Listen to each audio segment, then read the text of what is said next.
वस्सलातु वस्सलामु अला सय्यिदिल मुरसलीन अम्मा बाद फ़अऊज़ु बिल्लाहि मिनश शैतानिर रजीम बिस्मिल्लाहिर रहमानिर रहीम या अय्युहल्लज़ीना आमनुत्तक़ुल्लाहा वकूनू मअस सादिक़ीन सदक़ल्लाहुल अज़ीम व सदक़ रसूलुहुन नबियुल अमीनुल मतीनुल मुबीनुल करीम व नहनु अला ज़ालिका लमिनश शाहिदीन वश्शाकिरीन वल्हम्दुलिल्लाहि रब्बिल आलमीन।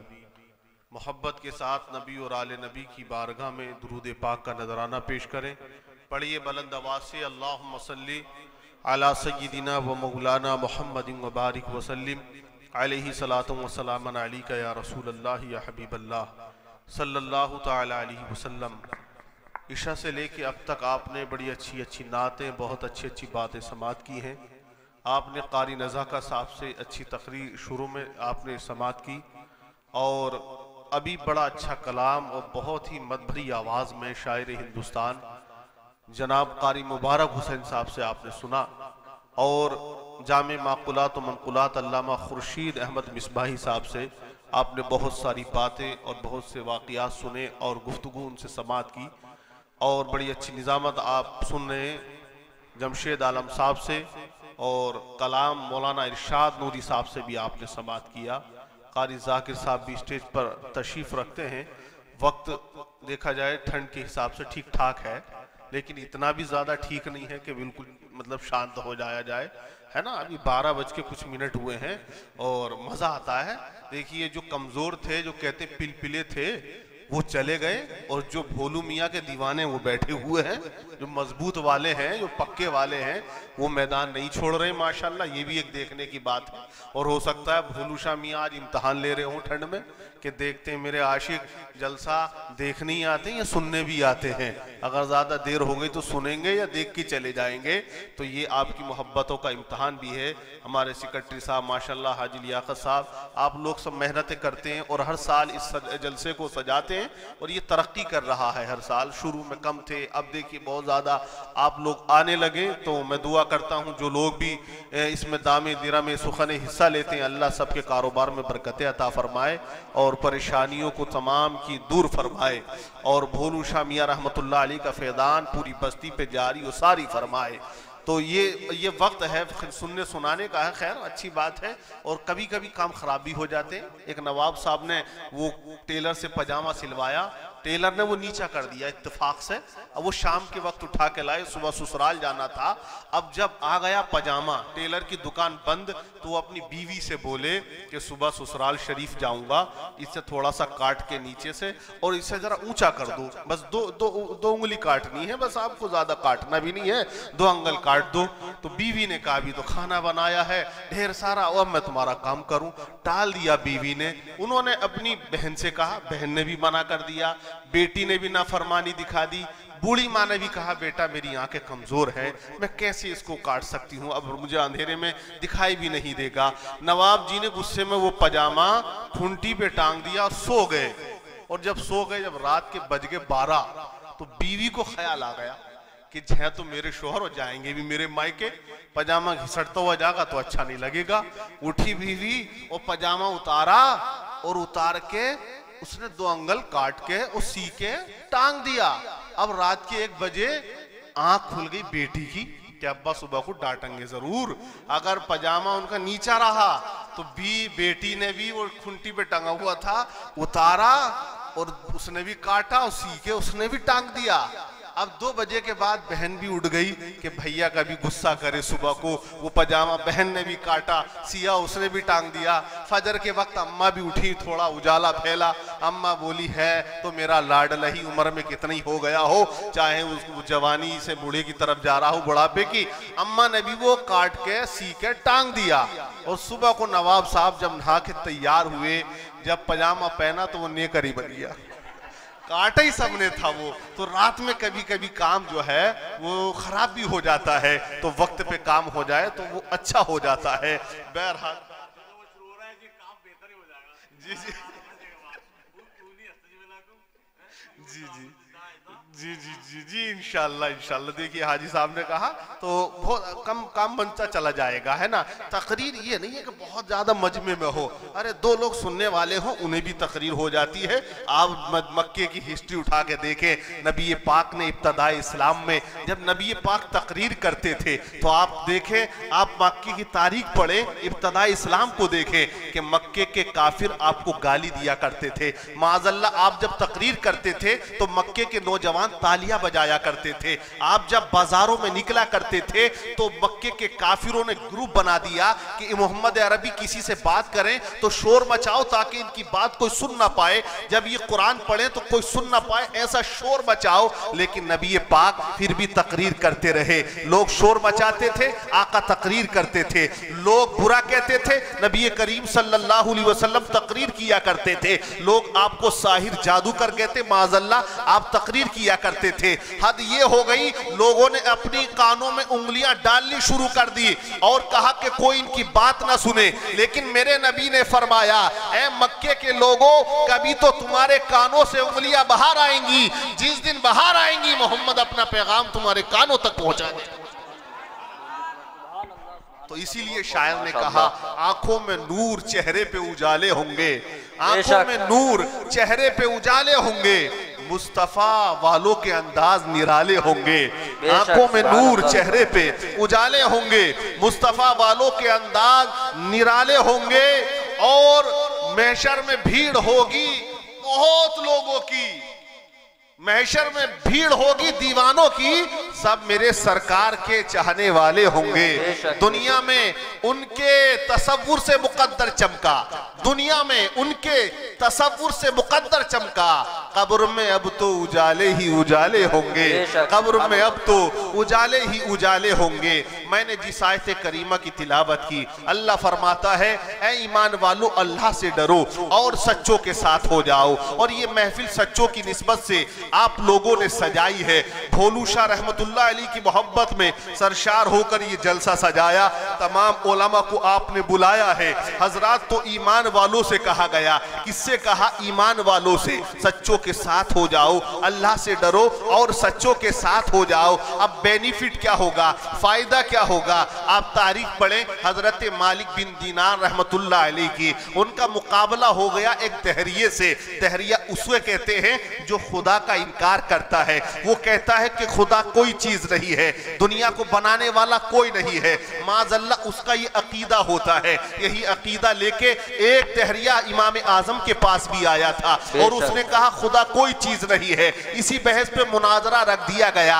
वक्त मुकर्ररा से काफी देर के बाद इमाम आजम रहमतुल्लाह अलैह पहुंचे, तो अब वहां उसने कहा आप बड़ी ताखीर से आए हैं। तो इमाम आजम ने किस तरह से उसको जवाब दिया, आप जरा मुलाहिजा करिएगा। अल्लाह वाला जहां भी जाता है लोगों की तकदीर बदल दिया करता है। अल्लाह का वली जहां जाता है इंसानों का नक्शा बदल दिया करता है, उनकी सोच बदल दिया करता है, उनकी फिक्र बदल दिया करता है, उनकी जहनियत को तब्दील कर दिया करता है, उनका करैक्टर बदल देता है, उनकी तहजीब उनका कल्चर बदल देता है। इमाम आजम खड़े हो गए और आपने फरमाया, ऐ लोगों, अगर मैं ये कहूं कि मैं एक दिशा में निकल गया और मैंने एक नदी के किनारे देखा कि एक दरख्त खड़ा हुआ है, अचानक मेरे देखते ही देखते वो दरख्त खुद ब खुद कट जाता है और खुद ब खुद उसके तख्ते भी तैयार हो जाते हैं और खुद ब खुद कश्ती भी बन जाती है, खुद ब खुद कश्ती खुद चलने भी लगती है, उधर की सवारी इधर आने लगती है, इधर के लोग उस पे सवार होके उधर जाने लगते हैं और कश्ती किराया भी वसूल करने लगती है।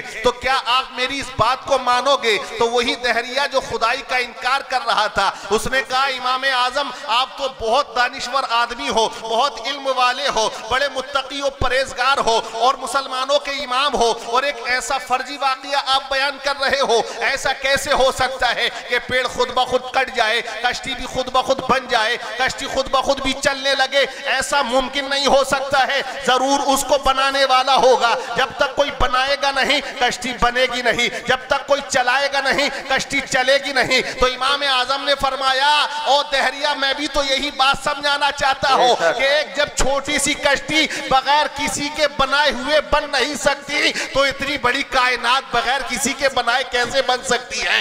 इसको कायनात को बनाने वाला जरूर कोई है, और अगर वो है तो वो खुदा की जात है जिसने बनाया। सुभान अल्लाह, सुभान अल्लाह। नारे तकबीर, नारे तकबीर, नारे रिसालत, नारे रिसालत। हजरत अल्लामा मौलाना दिलशादुज़्ज़मा साहिब क़िबला, नारे तकबीर, नारे रिसालत। अब देखिए वही दहरिया जो इनकार कर रहा था, लेकिन किस तरह से एक अल्लाह के वली ने समझा दिया, किस तरह से उसके जहन में ये उतार दिया कि वाकई आसमान को बनाने वाला अल्लाह है, जमीन को बनाने वाला अल्लाह है, चांदो सूरज को बनाने वाला अल्लाह है, सारी कायनात को बनाने वाला अल्लाह है, और हजरात मोहतरम सारी कायनात को अल्लाह ने बनाया। अब यही मुकाबला एक दहरिये से हुआ, किनका हुआ? हजरत मालिक बिन दीनार का हुआ। लेकिन वहां बात जब आगे बढ़ गई तो उन्होंने कहा अगर आप सच्चा है, अगर दहरिया सच्चा है या मैं सच्चा हो, दोनों के हाथ आग में डाल दिए जाए, जिसका जल गया वो झूठा है, जिसका बच गया वो सच्चा है। हजरत बात तय पाई गई और दोनों के हाथों को एक साथ बांध दिया गया। देखिए सोहबत का असर किसे कहते हैं, अल्लाह वालों की करामत किसे कहते हैं, इनसे इश्क करना किसे कहते हैं, इनकी बारगाहों में आने का हमें क्या फैजान मिला करता है।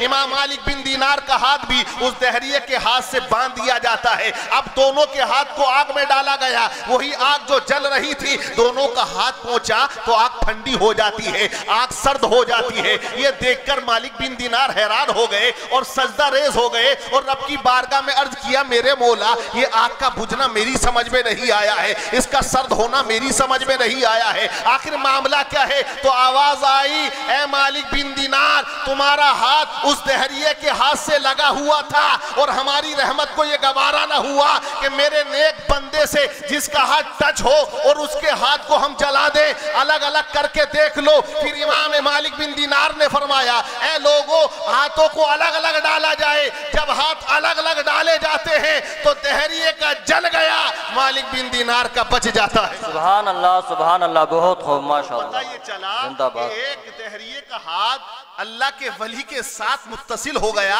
हाथ से हाथ लग गया, तो अल्लाह की रहमत को यह गवारा ना हुआ कि उस दहरिये के हाथ को जलाया जाए। मैं यही तो कहता हूं, और जिनके दिलों में अल्लाह वालों की मोहब्बत होगी, रसूल का वफादार होगा, तो इंशाअल्लाह उसे जहन्नम भी नहीं जलाएगा। बेशक बेशक, सुभान अल्लाह। तो अल्लाह वालों का मामला बड़ा निराला है। इन वलियों ने दुनिया के अंदर दीन फैलाया है, इन अल्लाह के वलियों ने दुनिया के अंदर हजरात मोहतरम इस्लाम को लोगों तक पहुंचाया है। आज ये इस तरह इनका उर्स नहीं हो रहा, इसलिए इनको आज नहीं याद किया जा रहा है। आज आपके यहाँ दादा का इंतकाल हो जाए, कब तक आप याद रखोगे? आप यहाँ दानिश्वर बैठे हो, हमारे बुजुर्ग भी बैठे हैं, नौजवान भी बैठे हैं। हजरात हमारे यहाँ परदादा का इंतकाल हो जाए, मुझे पता नहीं है उनकी कब्र कहाँ है, मेरे परदादा का मुझे पता नहीं है उनकी पैदाइश कहाँ पर है और कहाँ वफात पाई, कितने साल के हुए। अभी 100 साल भी ना गुजरे होंगे, हम उनकी तारीख को भूल गए। कुछ लोग ऐसे भी दुनिया में होंगे जिन्हें अपने दादा का नाम तक पता नहीं है, अपनी दादी के नाम का पता नहीं है, उनकी कब्रें कहाँ है पता नहीं। मतलब ये निकला कि 50 साल ना हुए, अभी 2 साल 5 साल ना हुए, दादा की कब्र को हम भूल जाते हैं। लेकिन क्या वजह है कि आज भूलूशा मियां की कब्र को हम नहीं भूले, इनके मजार को हम नहीं भूले, गौसे आजम को हम नहीं भूले, सिद्दीक अकबर को हम नहीं भूले, उमर फारूक आजम को हम नहीं भूले, उस्मान गनी को हम नहीं भूले, मौला अली को हम नहीं भूले, इमाम आजम की करामतों को हम नहीं भूले, हजरात मोहतरम गौसे आजम की करामत को हम नहीं भूले, ख्वाजा गरीब नवाज के वो अना सागर की करामत को हम नहीं भूले, उनके 90 लाख कलमा पढ़ाने वालों को हम नहीं भूले। हजरात क्या वजह है? निजामुद्दीन औलिया को नहीं भूले, हजरात कुतुबुद्दीन बख्तियारी काकी को न भूले, हम अलाउद्दीन कलियरी को न भूले। आखिर वजह क्या है? वजह यही है कि जिसने अल्लाह की खातिर, अल्लाह के जिक्र की खातिर अपनी जिंदगी को कुर्बान कर दिया, अल्लाह ने उसी के नाम को कयामत तक के लिए जिंदा फरमा। सुभान अल्लाह, सुभान अल्लाह। नारे तकबीर, नारे तकबीर, नारे रिसालत, नारे रिसालत। हजरत भोलू शाह मियां, हजरत अब्दुल रहमान शाह मियां, नारे तकबीर, नारे रिसालत। वजह यही होती है कि जो अल्लाह का वली होता है वो बहुत जिक्र करते हैं। आप गौसे आजम की बातें सुनते आए हैं कि हजरत गौसे आजम ने अल्लाह का कितना जिक्र किया। और देखिएगा हजरत, मरना सबका एक जैसा नहीं है। अच्छे का मरना अच्छा होता है, बुरे का मरना बुरा होता है। आप तारीख पढ़े मक्के की, नबी पाक तकरीर कर रहे थे, इसे समझा रहे अबू जहल को, अबू लहब को, उतबा को, बड़े बड़े काफिर मक्के के हैं। नबी पाक तकरीर कर रहे हैं, समझा रहे हैं, दीन की दावत दे रहे हैं। लेकिन हजरत आयत करीमा नाजिल हुई, अल्लाह ने फरमाया इन्नका ला तुस्मिउल मौता, ए नबी ये काफिर तुम्हारी नहीं सुनेंगे, ये मुर्दे नहीं सुनेंगे। यानी कि कुरान ने कहा मुर्दा, किसे मुर्दा कहा? हम उसे मुर्दा कहते हैं जिसकी आंखें बंद हो जाएं, जिसकी सांसें बंद हो जाएं, जिसकी जिंदगी खत्म हो जाए, जो चल नहीं सकता, बोल नहीं सकता। हम कहते हैं ये मर चुका है, इसकी जिंदगी खत्म हो गई, इसकी सांसें बंद हो गई, अब ये जिंदा नहीं मुर्दा है। हमने उसे मुर्दा कहा जो चल नहीं सकता, हमने उसे मुर्दा कहा जो बोल नहीं सकता, हमने उसे मुर्दा कहा जो देख नहीं सकता, हमने उसे मुर्दा कहा जो खा नहीं सकता, हमने उसे मुर्दा कहा जो कलाम नहीं कर सकता। लेकिन कुरान ने उन्हें मुर्दा कहा जो बोल भी रहा है, जो खा भी रहा है, जो देख भी रहा है, जो बातें भी कर रहा है, जो चल भी रहा है, जो बाजारों में घूम भी रहा है। अबू जहल बज़ाहिर देखने में हजरत खा भी रहा है, बोल भी रहा है, चल भी रहा है, सोच भी रहा है, तमाम बातें कर रहा है। लेकिन हजरत कुरान ने क्या कहा? कुरान ने कहा मुर्दा है, लेकिन कुरान उन्हें जिंदा कहता है। गर्दन कट गई, कुरान जिंदा कहता है। सांसें रुक गई, कुरान जिंदा कहता है। एक वो इंसान भी है जिनके ताल्लुक से कुरान ने कह दिया अगर शरीर का तमाम अंग कट भी जाए, शरीर के टुकड़े टुकड़े हो जाए, लेकिन फिर भी जिंदा है। कुरान कहता है वला तक़ूलू लिमन युक़्तलू फी सबीलिल्लाहि अमवात बल अहयाउन वलाकिन ला तशऊरून। वो लोग जो अल्लाह की राह में कत्ल किए गए वो मुर्दा है, वो जिंदा है, उन्हें मुर्दा मत कहो। और उनकी जिंदगी को तुम समझ नहीं सकते तो पता क्या चला? हजरत एक इंसान को कुरान ने मुर्दा कहा, हालांकि वो चल रहा है, बोल रहा है। एक वो इंसान है जो हजरत गर्दन कट गई है, सांसें रुक गई है, शरीर के अंग अंग को काट दिया गया, कुरान कहता है जिंदा है। तो अब हजरत जहन करीब करिएगा, पता ये चला जो गद्दारी रसूल में मरा वो कयामत तक के लिए मर गया, और जो वफादार रसूल होके दुनिया से जाता है वो हमेशा के लिए जिंदा हो जाता है। सुभान अल्लाह, सुभान अल्लाह, बेहद खूब, माशाअल्लाह, जिंदाबाद। जिंदा हो जाते हैं जो मरते हैं हक के नाम पर। अल्लाह अल्लाह, मौत को किसने मसीहा कर दिया? हजरत तो पता ये चला जिंदगी और मौत का मामला मोहब्बत रसूल की बुनियाद पर है। अगर गद्दार रसूल होके कोई दुनिया से जाता है हजरत तो वो मर जाता है, और कोई वफादार रसूल बन के जाता है वो जिंदा हो जाता है। हजरत अब जहन को करीब करिएगा, हम लोगों की जिंदगी भी ऐसे ही होनी चाहिए, हम लोगों की बंदगी भी ऐसे ही होनी चाहिए जिससे अल्लाह खुश हो जाए, अल्लाह का रसूल खुश हो जाए। हमें अगर पैरवी करनी है तो किसी अंग्रेज की नहीं करनी है, हमें पैरवी करनी है तो मुस्तफा की करनी है। अगर हम ऐसी जिंदगी गुजार के जाएंगे, ऐसी बंदगी करके जाएंगे जिससे अल्लाह और उसका रसूल राजी हो जाए। हजरत तो शायर कहता है ये जिंदगी जो मोहम्मद के नाम लिख देगा खुदा उस पर जहन्नम हराम लिख देगा। अरे तू उनके इश्क में हस्ती मिटाकर देख जरा, खुदा तेरा भी शहीदों में नाम लिख दे। बेशक, सुभान अल्लाह, सुभान अल्लाह। नारे तकबीर, नारे तकबीर, नारे रिसालत, नारे रिसालत। हुजूर भोलू शामिया, हुजूर भोलू शामिया, नारे तकबीर, नारे रिसालत। सुभान अल्लाह। ये अल्लाह वाले वही हैं कि जिन्होंने अल्लाह उसके रसूल से प्यार किया, मोहब्बत की है, तब जाके ये इस मकाम पर पहुंचे हैं। लेकिन कौम मुस्लिम का हाल क्या है? कौम मुस्लिम का हाल ये है, हजरत कुरान ने कहा सच्चों के पास जाओ, अच्छों के पास जाओ, लेकिन ये मुसलमान चोरों के पास बैठता हुआ नजर आता है, शराबियों के पास बैठता हुआ नजर आता है, बदकारों की सोहबत में बैठता हुआ नजर आता है। यही नौजवान को कहा जा रहा है अच्छे के पास जा, सच्चे के पास जा। लेकिन हजरत यही नौजवान है कि पता चला अय्याशियों के अड्डे पे बैठता हुआ नजर आ रहा है। तो इस तरह की जिंदगी हमें नहीं गुजारनी चाहिए। मुसलमानों के हाल जो है वो बद से बदतर होते चले।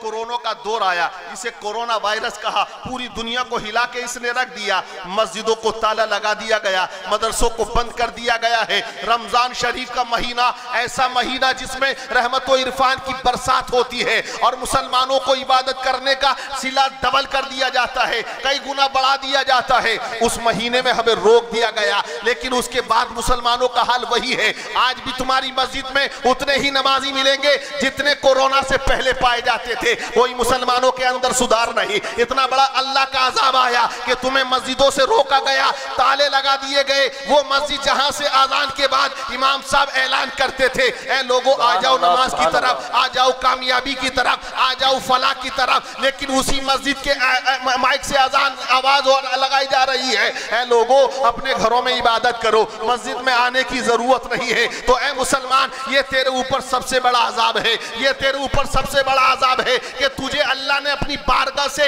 हजरात रोक दिया है। और जब अल्लाह नाराज होता है, आप ये ना समझे आप पे पत्थरों की बारिश होगी, आप ये ना समझे कि आप पे ऊपर तूफानों का अजाब आएगा। पहले की कौमों पे अजाब आते रहे, कौमे नूह को तबाह किया गया, हजरात तूफान आया और बारिश इतनी हुई कि पानी आ गया, सैलाब में बहा दिया गया। कौमे लूत पर पत्थरों की बारिश होती है। आप कौमे आद की तारीख पढ़िएगा, हजरात उनको तबाह कर दिया जाता है। आप बनी इसराइल की तारीख पढ़िएगा और फिरौनियों की तारीख पढ़िएगा, कभी टिड्डियों का अजाब, कभी खून का अजाब, कभी सैलाब का अजाब, तरह तरह के अजाबों में उनको मुब्तला कर दिया गया। लेकिन आज मुसलमानों में कौन सा गुनाह है जो पाया नहीं जाता है? अरे झूठ तुम बोलते हो, गीबत मुसलमान करता है, बुराई मुसलमान के अंदर है, चोरी के अंदर हजरात नंबर 1 दिखाई दे रहा है। जिनाकारियों के अड्डों को मुसलमानों ने सजा दिया है, किसी की बहन बेटियों को लेकर भाग रहा है। कभी हेडलाइन बन रही है कि फला मुसलमान का लड़का चला गया और फला मुसलमान की लड़की गैर मुस्लिम के साथ चली गई है। ये बड़े शर्म की बात आती है। तो इस तरह का माहौल पूरी दुनिया, पूरे हिंदुस्तान में पाया गया। आप देखें मंदसौर के अंदर अभी कुछ लोगों ने जो है वो झंडा लगा दिया मस्जिद के ऊपर और हजरात वहां तोहिन कर दी मस्जिद की। आखिर वजह क्या है? ये मुसलमान हजरात मस्जिद के लिए सर कटाने तैयार है मगर मस्जिद में सर झुकाने तैयार नहीं है।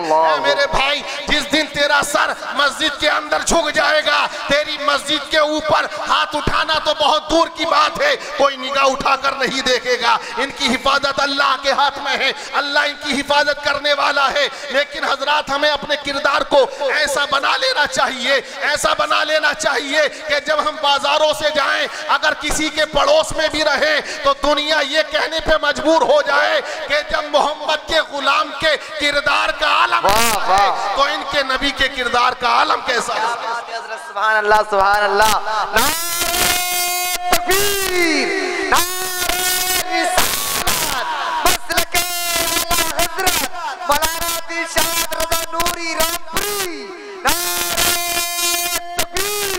वाह वाह वाह, जिंदाबाद जिंदाबाद, क्या बात। अजाब नहीं आ रहा। कुरान कहता है वमा कान अल्लाहु लियुअज़्ज़िबहुम व अंत फीहिम। ऐ महबूब, तुम इनमें मौजूद हो इसलिए मेरा अजाब नहीं आ रहा। कुरान ने कहा जब तक नबी मौजूद है तब तक अजाब नहीं आएगा, लेकिन तुम्हें जरूर टॉर्चर किया जाएगा, तुम्हें जरूर आजमाया जाएगा। आप देखें हाल वही है।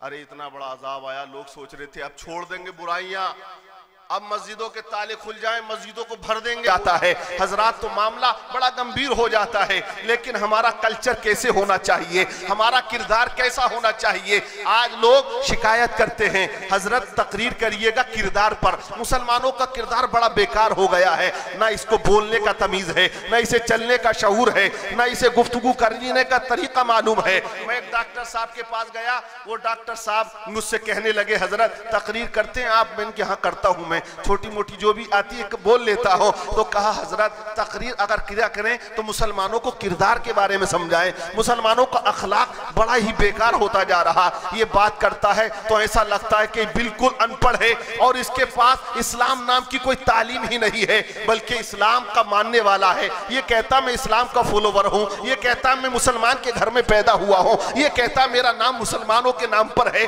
उसका नाम भी मुसलमानी है, घर में भी मुसलमान के पैदा हुआ और मोहम्मद अरबी सल्लल्लाहु अलैहि वसल्लम का मानने वाला भी है, उनको फॉलो करने वाला भी है। लेकिन इसके अंदर एक भी एजुकेशन, एक भी इसका किरदार ऐसा नजर नहीं आता कि जैसे मुसलमान का किरदार होता है। मुसलमान का किरदार ऐसा होना चाहिए कि हजरात आज देखे किरदार से भाई भाई में दुश्मनी है, बेटा बाप से बोले हुए अरसा हो गया लेकिन बाप को बाप नहीं कह रहा, माँ से गुफ्तगू किए हुए महीनों गुजर गए लेकिन माँ से कलाम तक नहीं कर रहा। ये बदकिरदारियों का आलम है, कि एक बेटा अपने बाप से बात ना कर सकता हो, एक बेटा अपनी माँ से ना बोल रहा हो, एक भाई भाई से ना बोल रहा हो, एक भाई भाई का कट्टर दुश्मन बना हुआ हो, तो उसका किरदार कैसा होगा? आप अंदाजा लगाएं। कहते हैं ये अपनों का ना हुआ, दूसरों का क्या होगा? हजरात, तो ऐसा किरदार मुसलमानों के अंदर पाया जाता है। मुसलमानों की ये तालीम नहीं है, मुसलमानों की ये किरदार नहीं होना चाहिए। अब देखिएगा, इलेक्शन का दौर आ रहा है जिसे कहते हैं ग्राम प्रधानी का इलेक्शन अब होने वाला है, गालिबन मार्च तक हो जाएगा। हमारे यूपी के अंदर आप देखें मुसलमानों का इकीदा और उनका ईमान कितना कमजोर होगा।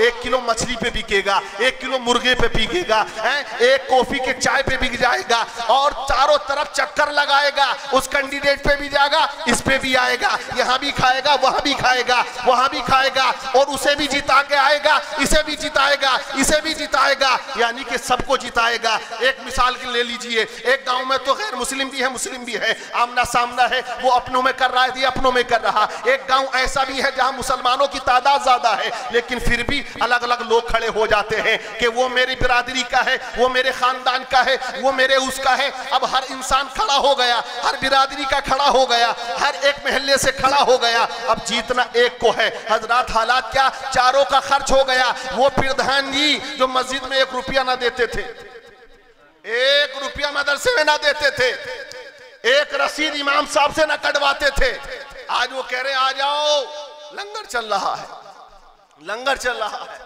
और महिलाएं सीट आगे तो औरतें खड़ी हो गई, वो फोटो लगेगा।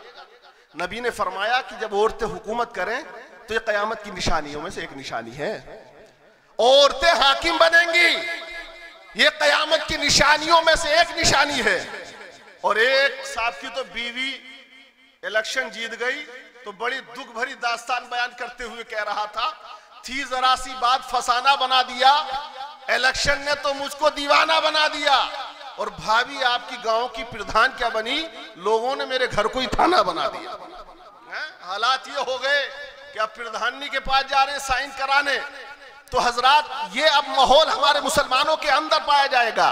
ये बदकिरदारी तो है यार, एक को देना है वोट, एक को दे दो, खुल के कह दो तुम्हें देंगे, उसका खर्च कराना, उसके पेड़ बिगवा देना, उसकी जमीन बिगवा देना और सबको चढ़ाना, खड़े रहना, बदला ले रहा इंसान, बदला।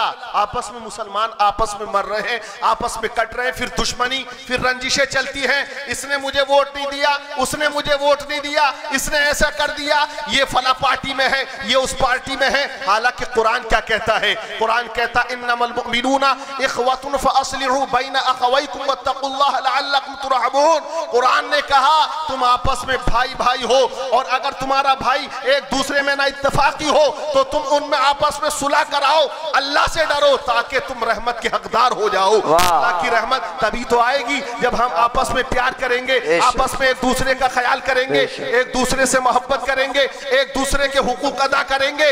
हजरात, कुरान ने क्या कहा? आजकल मुसलमान फिरकों में बढ़ गया, आजकल मुसलमान बिरादरियों में बढ़ गया। वो कहता मैं उस बिरादरी का हूं, वो कहता मैं उस बिरादरी का हूं, वो कहता मैं उस बिरादरी का हूं। हालांकि आप कुरान पढ़िएगा, अलहम्दो से लेके वन्नास की सीन तक पढ़िएगा, लेकिन कहीं कुरान ने ये नहीं कहा, नमाज का अगर हुक्म दिया तो ये नहीं कहा कि फला बिरादरी पर इतने वक्त की नमाज फर्ज है, या फला बिरादरी पर हज फर्ज है, या फला बिरादरी पर रोजे फर्ज है। नहीं, कुरान क्या कहता है? अगर रोजों की बात आई तो कुरान ने कहा या अय्युहल्लज़ीना आमनू कुतिबा अलैकुमुस सियाम कमा कुतिबा अलल लज़ीना मिन क़ब्लिकुम लअल्लकुम तत्तक़ून। कुरान ने कहा ऐ ईमान वालो, क्या कहा? ऐ ईमान वालो, चाहे वो शेख बिरादरी का हो, चाहे वो पठान बिरादरी का हो, चाहे वो अंसारी बिरादरी का हो, चाहे वो सैफी बिरादरी का हो, चाहे वो कोई सी भी बिरादरी का हो, सबके लिए कुरान ने कहा ऐ ईमान वालो, तुम पर रोजे फर्ज कर दिए गए। अब नमाज की बारी आई तो कुरान ने क्या कहा? या अय्युहल्लज़ीना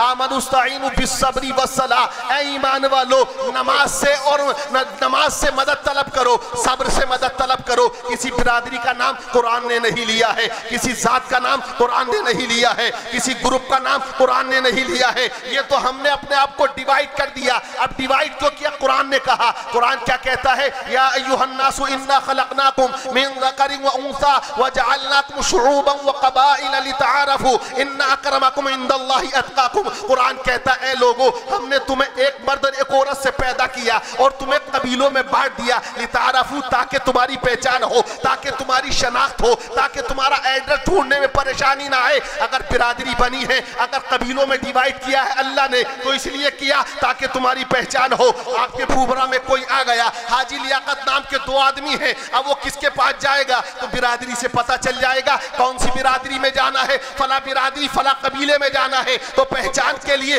तुम्हें डिवाइड किया बिरादरियों में, ना के लड़ने के लिए, ना के झगड़ने के लिए, ना के दुश्मनी के लिए, ना के रंजिशों के लिए। हजरत नबी ने फरमाया है कि मुसलमानों की शान का आलम यह है कि हजरत मुसलमान एक जिस्म की तरह है, एक शरीर की तरह है। अगर आंख में दर्द होता है, तकलीफ पूरे शरीर में होती है, सर दुखता है, बेचैन पूरा शरीर रहता है। इसी तरह मुसलमान कहीं का भी हो, चाहे वो किसी खित्ते का रहने वाला हो, अगर उसे तकलीफ होती है तो मुसलमानों का गठबंधन ऐसा होना चाहिए कि एक मुसलमान तकलीफ में हो तो दूसरे मुसलमान को तकलीफ होनी चाहिए, वो दर्द महसूस होना चाहिए, उसे शिद्दत के साथ उसकी तकलीफ का एहसास होना चाहिए। लेकिन आज क्या है, मुसलमान मुसलमान पे हंस रहा है, मजाक बना रहा है। और यही दौर आप इलेक्शन में देख लीजिएगा हजरात, बड़ा अफसोस होता है, बड़ा माहौल तब देखा जाता है कि हजरात 5-5 लोग खड़े हो गए, सबको तबाह कर दिया, वो कर्जे में डूब गया, अब वो उसकी मजाक बना रहा है, बंदूकें निकल आई, गोली मार दी, हजरात मौत के घाट उतार दिया। एक मुसलमान का कत्ल करना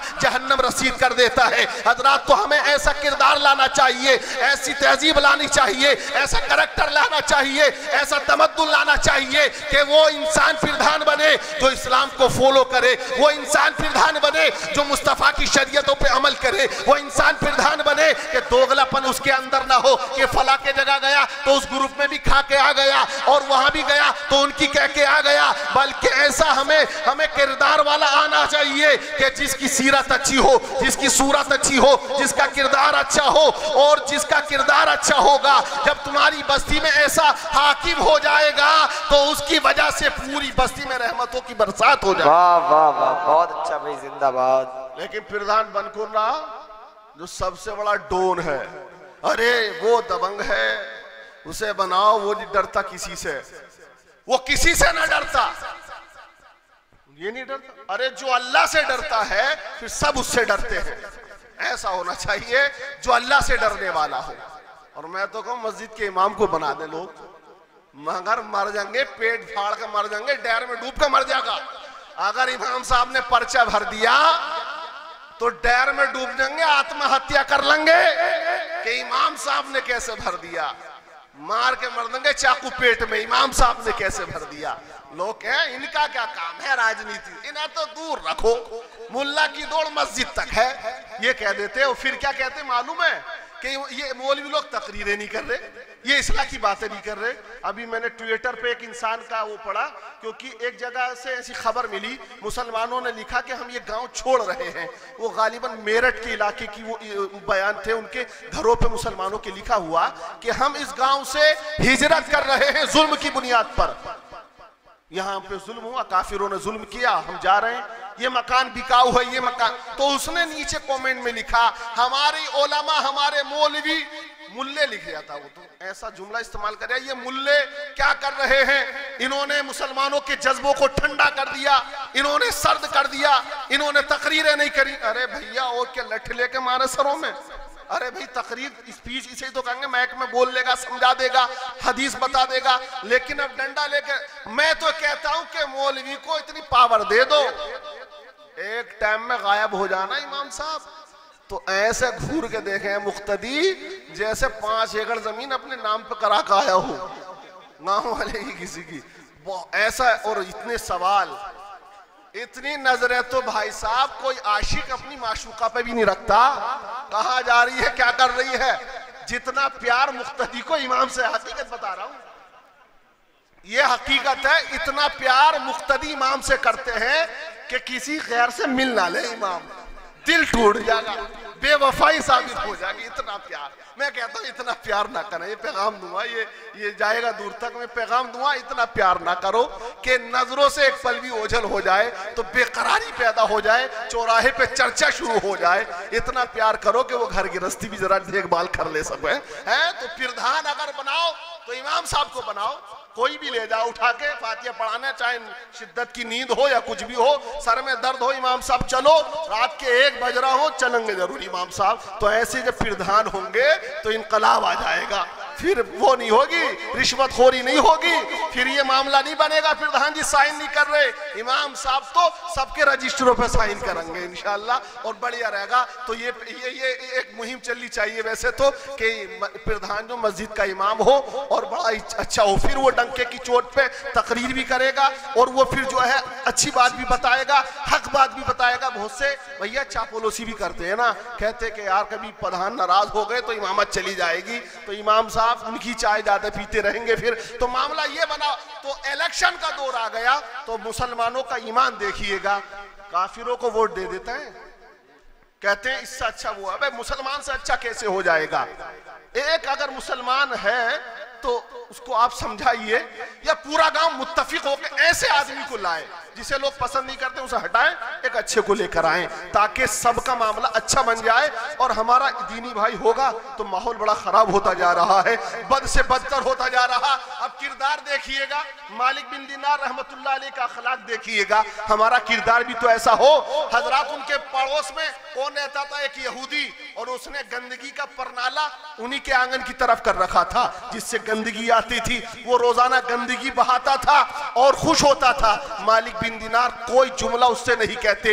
एक दिन उसने कहा, ऐ मालिक बिन दिनार, मैं आपको इतनी तकलीफ देता हूँ, परेशान करता हूँ, आपके आंगन में मैं नजासत और गलाजत फेंक देता हूँ, बहा देता हूँ, फिर भी आज तक आपने मुझे चू तक नहीं कहा, आखिर वजह क्या है? तो मालिक बिन दिनार रहमतुल्लाह अलैह ने फरमाया कि तेरी गलाजत को साफ करने के लिए मैंने ये एक झाड़ू ले रखी है और ये बाल्टी, इसमें पानी भरता हूँ, और तेरी जो गलाजत आती है, जो नापाकी आती है, उसे मैं साफ कर देता हूँ, मुझे टेंशन नहीं होती है। मेरा तू पड़ोसी है, इसलिए मेरा हक है कि मैं तुझे चू भी ना कहूँ, तू खुश रहना चाहिए। हालांकि वो यहूदी था, उसने जब इतना सुना तो वो कहने लगा कि जब इस्लाम की तालीम इतनी अच्छी है तो जो तालीम लेकर आया वो रसूल कितना अच्छा होगा। आप किरदार देखें, वो रोने लगा, वो कहा मालिक बिन दिनार, दुनिया में आप जैसा इंसान नहीं मिलेगा, ऐसा मुसलमान, मुसलमानों की ऐसी एजुकेशन, मुसलमानों की ऐसी तालीम, मुसलमानों का ऐसा किरदार पड़ोसियों के साथ में। उसने कहा अपना हाथ बढ़ा दो, अब बस मुझे कलमा पढ़ा दो, मुसलमान बना। वाह वाह वाह, सुभान अल्लाह। ये किरदार था मुसलमानों का। लेकिन अब तो भाई भाई को काटने के चक्कर में है। तो ऐसी तालीम, ऐसी एजुकेशन हमारे अंदर नहीं होनी चाहिए। कुरान हमारे लिए, हम अमल नहीं करेंगे तो कौन करेगा? मस्जिद में चंदा हमने दिया है, हमने आबाद तामीर की है, हम नमाज नहीं पढ़ेंगे तो कोई गैर मुस्लिम आगा? अरे भाई हम नहीं तो बनाइए, हम ही पढ़ेंगे, हम ही तो मुसलमान हैं।